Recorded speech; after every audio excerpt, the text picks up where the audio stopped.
Muitos brasileiros que moram aqui reclamam que, em vez de ser considerados brancos ou pardos ou negros, são todos latinos, ou seja, latino-americanos, como se isso fosse uma raça, o que obviamente não é.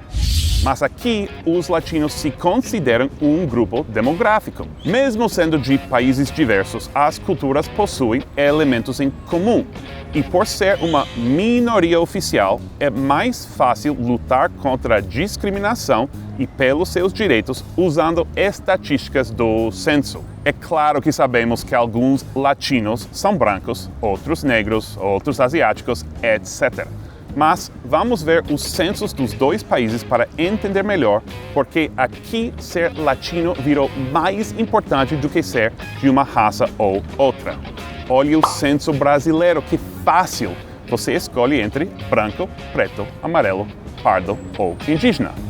Mas no censo dos Estados Unidos, primeiro todo mundo tem que se declarar Spanish, Hispanic, Latino ou não.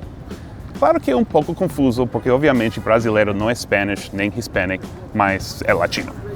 Ok, depois ainda tem que declarar uma raça, branco, negro ou afro-americano, índio ou nativo, que é indígena, e, nossa, um monte de escolhas para asiáticos, né?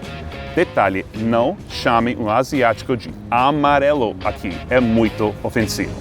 Mas, apesar disso, a gente não fala muito das raças dos latinos.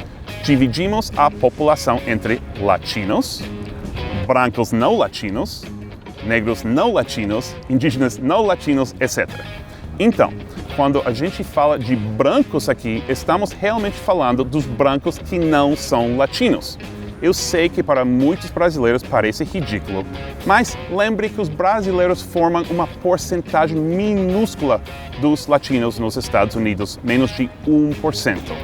E, em geral, os outros grupos acham importante distinguir entre latinos e não latinos. Mas é importante lembrar que vocês não são os únicos que ficam frustrados com o censo. Os árabes, por exemplo, são oficialmente considerados brancos aqui, mesmo achando ser um grupo distinto.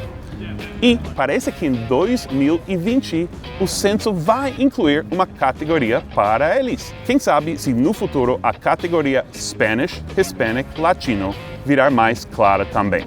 E aí, latinos, vocês gostaram?